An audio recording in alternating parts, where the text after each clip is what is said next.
Bismillahirrahmanirrahim. Assalamualaikum warahmatullahi wabarakatuh.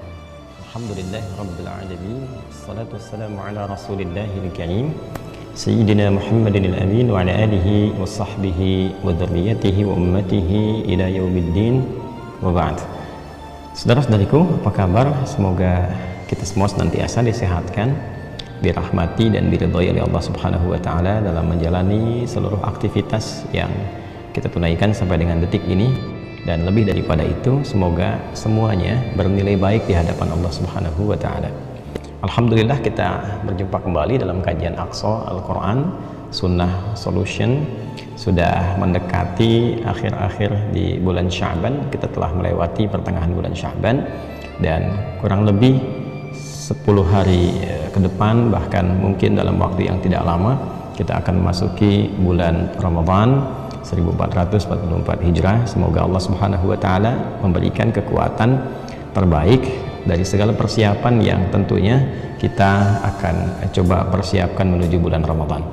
Insya Allah dalam kesempatan ini kita akan membahas kajian yang spesifik, spesial. Kita jeda sejenak dari pengkajian terhadap ayat-ayat Al-Quran yang biasa kita lakukan. Kita akan coba tampilkan persiapan-persiapan menjelang Ramadan seperti yang pernah kami utarakan di pertemuan-pertemuan sebelumnya, dan dengan izin Allah kita janjikan untuk diulas sebelum sampai ke Ramadan, sehingga insya Allah saat memasuki bulan Ramadan seluruh pelajaran-pelajaran yang bisa kita kaji demi persiapan ke Ramadan telah kita tuntaskan, sehingga di bulan Ramadan kita bisa optimal menunaikan ibadah seperti yang kita akan programkan sesuai dengan petunjuk dari Al-Quran dan hadis-hadis Nabi Muhammad SAW. Untuk itu mari kita meluruskan niat kita karena Allah Subhanahu wa taala, memohon perlindungan dari Allah dari segala hal yang bisa mengganggu fokus kita untuk belajar, dan tentunya berharap penuh kepada Allah supaya diberikan pemahaman yang baik dan kemampuan untuk mengamalkan seperti yang Allah inginkan dan Allah ridhai, insyaallah. Baik, kita akan coba membahas tema spesifik kali ini tentang keutamaan bulan Sya'ban dan kaitannya dengan Ramadan. Pembahasan kita setidaknya akan mengacu kepada beberapa poin berikut. Mohon izin di malam hari ini saya akan banyak sekali mengefektifkan waktunya supaya materi yang kita dapati akan lebih banyak, lebih terukur, dan tentunya akan lebih berkesesuaian dengan persiapan Ramadan kita. Yang pertama, terkait dengan Sya'ban ini, kita akan bahas dari segi pengertiannya dulu, teman-teman sekalian. Apa yang dimaksud dengan Sya'ban, ya kan? Lalu yang kedua, terkait dengan aktivitas Nabi Sallallahu Alaihi Wasallam, aktivitas ya Rasulullah Sallallahu Alaihi Wasallam di bulan Sya'ban, ya kan? Lalu setelah itu kita akan sambungkan dengan korelasi Sya'ban dengan Ramadan, ya, Sya'ban dengan Ramadan, sehingga insya Allah apa yang kita lalui di hari-hari bulan Sya'ban ini menuju Ramadan dalam waktu yang tidak lama, bukan hanya kita jalani dengan program, tapi berkesesuaian dengan sunnah atau jalan hidup Rasulullah SAW. Bismillahirrahmanirrahim. Kita langsung saja teman-teman sekalian. Sya'ban, kalau kita tuliskan seperti ini, ya, Sya'ban, sin besar, ain, ba, nun, gini ya. Ini adalah bulan ke-8 dalam urutan bulan-bulan yang ditetapkan di tahun Hijriyah, mengacu pada tahun Hijriyah. Ini posisinya yang ke-8 teman-teman sekalian. Kalau kita turunkan dulu dari bulan pertama, namanya Al-Muharram, pakai alif lam ya, Al-Muharram. Demikian. Saya pernah terangkan dengan cukup detail perbedaan antara Muharram, Haram, kemudian Al-Muharram. Secara singkat, kalau Muharram itu dasarnya segala yang diharamkan, tidak diperkenankan, ya kan? Kemudian kalau haram itu hukumnya, mabuk itu Muharram, bertengkar itu Muharram, berperang, berselisih, tidak ada hal yang tidak dibenarkan itu Muharram, hukumnya haram. korupsi, mencuri dan seterusnya, zina haram hukumnya, perbuatannya haram. Nah, orang-orang di era bahkan sebelum Nabi SAW diutus sudah mengenal bulan ini, namanya Al-Muharram. Bila kita tambahkan waktu di depannya dengan alif lam, ya, tambahan huruf maksudnya, alif dengan lam, diantaranya menunjuk pada momentum keadaan yang pada saat itu diharapkan meninggalkan segala hal yang terlarang. Kenapa bulan pertama disebut dengan Al-Muharram? Memberikan kesan kepada kita bahwa penduduk pada masa itu bersepakat untuk meninggalkan segala hal-hal yang tidak baik, segala hal-hal yang bisa melahirkan sensitivitas yang negatif, ya. Secara spesifik mereka bersepakat untuk gak perang dulu, nggak saling memprovokasi dan sebagainya. Jadi dikenal dengan bulan-bulan hurum nanti, ya. Jadi 3 berurutan kata Nabi. Yang pertama Al-Muharram. Ini sejak dari masa jahiliyah kesepakatan ini sudah dibangun. Jadi konsensusnya berlaku bahkan sebelum terlahirnya Nabi Sallallahu Alaihi Wasallam. Ini bulan pertama dikenal dengan apa? Al-Muharram. Jadi saya ingin tegaskan kepada teman-teman semua bahwa penamaan bulan-bulan yang tersusun sekarang di tahun Hijriyah itu sebelum diutusnya Nabi Muhammad SAW sudah ada, ya. Dan nanti maknanya penamaan bulan itu sesuai dengan peristiwa-peristiwa yang terjadi. Jadi di jahiliyah itu apa peristiwanya itu disebutkan nama waktunya, termasuk nanti ke tahun, ya. Nabi kenapa tahun lahirnya disebut dengan tahun gajah? Karena ada peristiwa yang menyertai pada masa itu, datangnya Abraha dengan pasukannya dengan mengendarai gajah berniat menghancurkan Ka'bah, yang kemudian mereka secara viral kisahnya binasa seluruhnya seperti yang kita ketahui, ya. Jadi ini pertama dikenal dengan Al-Muharram. Nanti kita akan masuk ketika ada keterkaitan dengan masa Islam, saya akan terangkan. Yang kedua dikenal dengan Safar, ya. Safar itu ada yang mengatakan dari kata sifar artinya kosong, ada yang juga mengatakan seakar dengan safra atau asfar, yaitu menguning, sesuatu yang kuning atau menguning. Karena di bulan ini mulai beraktivitas pada umumnya. Konfigurasi masyarakat jahiliyah pada masa itu menyebar keluar dari area-area Mekah atau Hijaz dan sekitarannya. Mereka berniaga. Ada yang ke Yaman, ada yang ke Syam, ya. Syam itu sekarang 4 negara, Yordania, Libanon, Palestina, Syria. Nah, mereka menyebar semuanya, berniaga. Nanti diabadikan kebiasaan itu di surah Al-Quraisy, ya, li'ilafi Quraisyin ilafihim rihlatash syita'i was-shaif. Jadi baik itu di musim dingin, musim panas, mereka sudah punya jadwal untuk keluar. Nah, karena kebanyakan mereka itu keluar beraktivitas, maka daerah yang mereka tinggali itu menjadi sepi, kosong, seakan-akan seperti nggak ada orang. Makanya bulan pada saat mereka pergi itu disebut dengan Safar, untuk melukiskan itu. Untuk apa mereka pergi berniaga, mencari emas yang menguning. Karena itu ada yang menyebutkan Safar itu dari sifar, kosong, ada yang mengatakan seakar dengan asfar, ya, untuk mencari sesuatu yang menguning. Ini peristiwanya. Jadi ini saya terangkan dulu di awal-awal penamaan. Kemudian selanjutnya ada Rabiul Awal, ya, Rabiul Awal, ya. Ini bulan yang ketiga, gitu kan? Di bulan ini biasanya sudah mulai tumbuh, gitu ya, berbunga, ya, sudah mulai kelihatan, ya, ada benih-benihnya, ada mulai berbentuk bunga-bunga. Nah, itu sesuatu yang tumbuh berbenih, sudah mulai kelihatan, ya, ada mulai bukan hanya kuncup tapi bunga-bunganya. Itu orang Arab menyebutnya Rabi', ya, atau dikenal juga dengan musim semi kalau sekarang. Ini awal musim semi, awal musim tumbuh, ya. Lalu setelah itu selesai, maka mereka katakan selesai itu kan berakhir, finish, gitu kan, maka mereka katakan Rabiul Akhir, Rabiul Akhir, ya.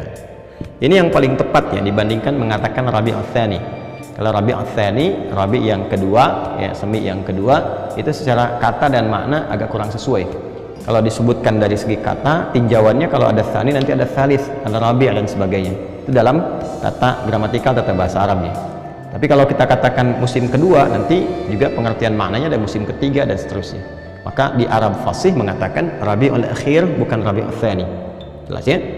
Maka di sini nanti Rabiul Akhir berakhir musim semi ini. Di ujungnya selesai, habis, muncul yang kelima, disebut dengan Jumada. Ya, Jumada, bukan Jumadi, ya, asalnya. Tapi Jumada, Jumadal Ula. Nah, ini menunjuk kepada musim gugur. Jadi begitu udah selesai gugur, semua tumbuh-tumbuhan itu dari mulai bunganya sampai daunnya, ya kan, sudah mulai hilang, berguguran, ya, tiba-tiba kelihatan batang-batangnya dan rantingnya saja, ya, dan mulai mendekat kepada nanti peralihan ke musim panas setelahnya. Jadi ini masa musim gugur yang pertama, perpindahan antara Rabi, di sini pancaroba biasanya, ya, perpindahan dari Rabi al-akhir ke Jumada. Kemudian yang keenam ada Jumada al-akhirah, ya, akhirah, ya, juga bukan Jumada ats-tsaniyah, bukan Jumadi tsani, tapi Jumada al-akhirah. Jumada itu menunjuk pada keadaannya, pada musimnya. Sekali lagi ya, yang lebih tepat bukan Jumadi tapi Jumada. Jelas ya? Nah, maka ini musim gugur yang bagian akhir. Masuk nanti musim yang ketujuh, teman-teman sekalian. Nah, yang ketujuh nanti disebut dengan Rajab namanya. Rajab. Nah, ini menarik nih. Kalau ini terkait dengan, ya, kesepakatan, ini terkait dengan aktivitas mereka sehingga menyebabkan tempat tinggalnya itu lebih banyak sepi, ya, mereka gambarkan seakan-akan kosong, hiperbolanya demikian. Ini terkait dengan keadaan musim, ya. Yang ini kembali lagi ke kebiasaan mereka untuk mengagungkan sesuatu, konsensus untuk menyepakati sesuatu yang diagungkan.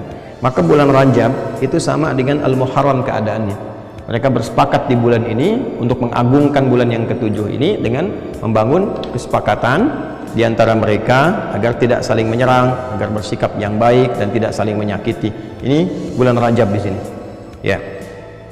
Kemudian bulan-bulan ini karena ada kesepakatan menjaga kehormatan, ya.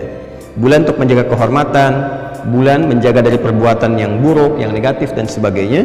Dalam bahasa Arab sesuatu tadi saya katakan, ya, yang terlarang nggak boleh dilakukan disebut dengan Muharram. Waktunya eventnya Al-Muharram. Jadi udah dimulai dari hari pertama, di bulan pertama. Adapun yang ketujuh ini untuk mengagungkan kembali. Ketika diagungkan, ya, dalam bahasa Arab disebut dengan Rajab namanya. Ya, dari kata tarajub, sesuatu yang agung, yang besar. Ya, yang biasanya yang menjaga ini secara konsisten namanya suku Mudhar. Nah, di sini teman-teman sekalian, hukumnya masih ingat tadi, kan dikatakan haram, ya, haram berkelahi, haram memprovokasi, haram bertengkar di antara mereka, sepakat tuh, bahkan sebelum datangnya era Nabi Muhammad SAW diutus dan membawa risalah. Nah, asal kata haram sendiri dalam bahasa Arab sebetulnya adalah seakar dengan kata hormah, diserap ke dalam bahasa Indonesia menjadi hormat, ya kan? Nah, hormat itu apa maksudnya? Ya, menjaga diri kita agar tampil dalam keadaan yang baik, yang terhormat dalam bahasa kitanya, tidak ada celahnya. Karena itu datangnya hukum haram sebetulnya untuk menjaga kehormatan diri kita supaya tidak terjebak pada segala hal yang merendahkan wibawa dan kehormatan kita, bukan hanya di hadapan Allah tapi juga di hadapan manusia. Ya, karena itulah sebetulnya ketika seseorang, maaf lompat sedikit, ketika seseorang misalnya, maaf sekali, ada yang mencuri, sebetulnya perbuatan mencuri itu bisa merendahkan dirinya. Begitu diketahui kan diekspos, ketahuan, kemudian setelah itu rendah, orang tahu, dicela dan sebagainya. Nah, Allah nggak pengen seperti itu. Allah ingin menjaga diri kita sehingga tampil terhormat, tampil baik. Makanya muncul hukum haram. Nah, haram itu sudah ada di masa-masa bahkan sebelum eranya Islam pada hal yang disepakati dalam konteks masyarakat, tapi terbatas sifatnya. Ya, seperti di bulan Al-Muharram, Rajab yang diagungkan. Nah, begitu masuk ke bulan ke-8, ini dia nih. Jadi, kalau kita mau hitung 1, 2, 3, 4, 5, 6, 7. Nah, bulan ke-8 ini disebut dengan Sya'ban. Sudah mulai terasa panas. Ya, mulai terasa panas. Bahkan nanti puncaknya di bulan ke-9. Saya lompat sedikit dulu ya untuk memberikan pemahaman lebih utuh nanti. Ini mulai terjadi peralihan, dari sini kan musim gugur nih. Ini pendahuluan panas nih. Ini mulai terasa nih panas nih. Sampai nanti puncaknya akan terasa di bulan 9. Kita bicara sebelum era Islam ya. Baik. Di bulan 9 ini nanti ada akumulasi puncak panas yang sangat luar biasa, yang sifatnya sangat terik membakar. Jadi kalau nyimpan sesuatu itu kayaknya saking panasnya bisa hangus gitu. Ya. Jadi kalau teman-teman bawa kerupuk, kalau di kita kan dia mengecil kan. Nah, kalau di Timur Tengah itu bisa terbakar gitu, hangus gitu ya. Di saking teriknya, saking panasnya. Itu sesuatu yang membakar, itu disebut dengan yang terik membakar, disebut dengan ramadha namanya, atau ramda, ya, dari kerikil yang panas terbakar, ya, ramadha atau ramda. Jadi kalau orang Arab itu berjalan beraktivitas, terus dia menapak di gurun-gurun pasir atau misalnya di bukit-bukit yang ada kerikilnya dan merasa panas, nah itu mereka mengatakan ramadha atau ramda. Kalau itu bertambah panasnya dan saking panasnya seperti seakan membakar, maka rubah menjadi bentuk superlatif. Ujungnya ditambah dengan alif dan nun. Dari Ramadan tambahkan alif dan nun, plus alif dan nun. Jadi Ramadan, ini asalnya. Ya, ini secara kata asalnya demikian, Ramadan. Nah, jadi penamaan Ramadan ini sudah ada sebelum era Islam, ya, dalam konteks yang dibawa risalahnya oleh Nabi Muhammad SAW. Jadi sebelum Nabi diutus, sebelum Nabi lahir bahkan sudah ada nama Ramadan, tapi spesifik hanya menunjuk kepada cuaca yang terik membakar saja. Saking membakarnya, saking panasnya, maka dinamakan dengan Ramadan. Panas membakar, panas terik, ya, terik membakar. Baik. Nah, kalau sudah muncul musim panas yang terik membakar ini, maka potensi-potensi untuk menemukan sumber air menjadi terbatas. Ya, karena oase dan beberapa bagian bisa kering. Saking panasnya kan terserap, teman-teman. Ya kan, kita sudah pahami betul kan di pelajaran-pelajaran, bahkan di fisika yang kita ketahui kan, serapan-serapan itu yang ada kalau semakin panas gitu kan, maka air-air yang mengumpul itu bisa terserap menjadi awan dan mungkin juga turun hujan dan sebagainya atas kuasa Allah Subhanahu wa taala. Secara singkat ini bisa kering beberapa sumber. Karena itulah masyarakat memutuskan sebelum tibanya musim panas terik yang membakar ini dan sulit menemukan sumber-sumber air, maka setiap suku-suku dikenal dengan kabilah-kabilah. Ya kan? Kabilah itu dari bahasa Arab, dari kata qabilah. Ya, qabilah jamaknya qabail. Nah, qabilah begini, qabilatun, ya, qabilah jamaknya qabail. Contohnya Quran surah 49 ayat 13, ya ayyuhan nasu inna khalaqnakum min dzakarin wa untha wa ja'alnakum syu'uban wa qabail.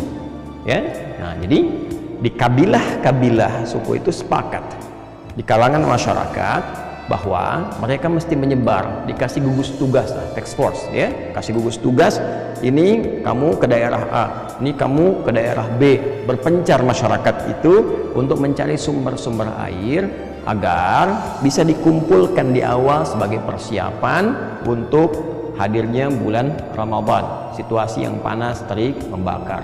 Maka menyebarnya masyarakat dari kabilah-kabilah ini, masyarakat dalam bahasa Arab disebut dengan sya'bun. Ya, sya'b. Jamaknya nanti syu'ab. Ya, atau nanti syu'ub. Seperti di Quran surah 49 ayat 13, syu'uba wa qabail. Ya. Ini ya. Jelas? Kalau mereka tersebar untuk mencari sesuatu, maka orang Arab mengatakan tasya'ab, ya tasya'ub, ya tasya'aba, ya tasya'abu, tasya'uban, nyebar semuanya, ya. Nah, penyebaran ini kalau disifati secara masif, berbentuk superlatif, banyak yang menyebar, semangat untuk mencari, maka berubah kalimatnya menjadi sya'ban. Seperti Ramadan jadi Ramadan, sya'ab jadi sya'ban, ya kan? Jadi bulan ke-8 kenapa disebut dengan Sya'ban? Pada mulanya di bulan ini masyarakat di era-era jahiliyah mempersiapkan diri untuk mencari bekal-bekal spesifik dalam bentuk air, sumur-sumur, oase-oase yang mereka kumpulkan untuk disimpan menjelang persiapan bulan ke-9. Itu asalnya. Jadi begitu masuk bulan ke-9 mereka sudah punya persediaan air. Jadi kalaupun nggak keluar, kan, tapi sudah ada yang cukup setidaknya selama sebulan ke depan. Nah, karena ini panas terik membakar, ya, maka aktivitas pun agak sepi, agak tipis. Rata-rata mereka beristirahat dan sebagainya. Ya, situasinya juga menyesuaikan yang bisa dikerjakan saja. Sampai nanti muncul bulan yang ke-10 disebut dengan Syawal. Ini sudah mulai teriknya itu sudah mulai menipis, terasa teduh kembali. Bulan ke-10 disebut dengan Syawal. Ya. Kenapa disebut dengan Syawal bulan ke-10 ini? Karena di bulan ke-10 ini sudah mulai berdatangan penduduk-penduduk dari luar Arab, sekitaran Hijaz, dari luarnya mulai datang. dari Yaman, dari Syria, dari macam-macam ya, ke Syam ya, Yordania, Lebanon, sekarang tuh datang dari Syam, dari Yaman, datang ke titik pusat di Mekah, di area Ka'bah. Untuk apa? Mereka ingin berhaji, karena nanti syariat haji ini dari era Nabi Ibrahim alaihissalam, jadi diajarkan dengan putranya Ismail alaihissalam, ya Ibrahim dan Ismail alaihissalam, itu sudah ada petunjuk risalahnya. Cuma nanti ada fase-fase yang bergeser. Di fase-fase ketiadaan Nabi dikenal dengan Ahlul Fatrah, ada beberapa orang menyimpang sehingga mengganti ritual itu yang tadinya dengan cara yang benar. Ritualnya masih ada, berputar tawaf, tapi diganti dari bacaannya, dari penampilannya, sampai ada yang maaf ya tidak menggunakan pakaian, ada yang bersiul-siul, ada yang tepuk-tepuk, tapi mereka meyakini itu sebagai ibadah ya. Nah, maka datang berkumpul. Jadi mulai di awal di bulan ini mulai datangnya. Jadi tidak spesifik di waktunya di bulan ke-12. Mereka datang lebih awal supaya mempersiapkan diri ya dari perjalanan, kemudian bisa istirahat di beberapa titik untuk bisa bersih-bersih dulu, yang kelak nanti tempatnya disebut dengan mikot. Asalnya tempat-tempat sumur tuh. Jadi siapa yang lewat baik mau dagang ataupun mau berhaji, berhenti minum di situ, bersih-bersih dulu sehingga mereka bisa punya energi lagi saat beraktivitas sampai ke sini. Nah, karena di bulan ke-10 ini datang banyak orang dari luar, berkumpul banyak kan di area-area sekitaran Mekah dan sekitarannya atau di Hijaz, maka jumlah penduduk seakan-akan meningkat, jadi banyak. Nah, meningkat dari pertambahan sesuatu itu bahasa Arabnya disebut dengan Syawal. Makanya bulan ke-10 kenapa disebut dengan Syawal? Asalnya adalah terjadi peningkatan penduduk di area sekitaran Mekah dan sekitarannya. Itu asalnya. Ya. Nah, apa yang mereka lakukan? Mereka ingin menunggu sampai bulan ke-12, berangkat dari awal, terus dari Syawal berangkat datang, tunggu, mulai menyiapkan. Kalau yang mau jualan di lapak-lapak, kalau mau persiapan, mereka sudah persiapan di beberapa tempat, sehingga orang-orang Arab yang biasanya keluar dari situ untuk berniaga, untuk merantau, nah karena orang yang dikunjungi datang ke situ, mereka memilih duduk-duduk santai. Dalam bahasa Arab, duduk-duduk santai disebut dengan Dzulqi'dah ya. Ada yang menyebut juga dengan Dzulqa'dah, bulan yang ke-11 ya, Dzulqi'dah, atau juga disebut dengan Dzulqa'dah, bulan 11. Bulan duduk-duduk santai karena yang dikunjungi itu telah datang. Baik ya, untuk apa? Untuk menuju bulan puncak yang ke-12 pada pelaksanaan haji. Nah, itu akan diabadikan di Quran nanti dengan munculnya ayat 198 ya sampai dengan ayat ke-203. Kalau urutan haji dan umrohnya dari 196. Tapi nanti terkait dengan niaga, ada yang haji, ada yang niaga dan sebagainya, itu dari ayat 198 sampai ke-203-nya sampai kemudian ke Mina.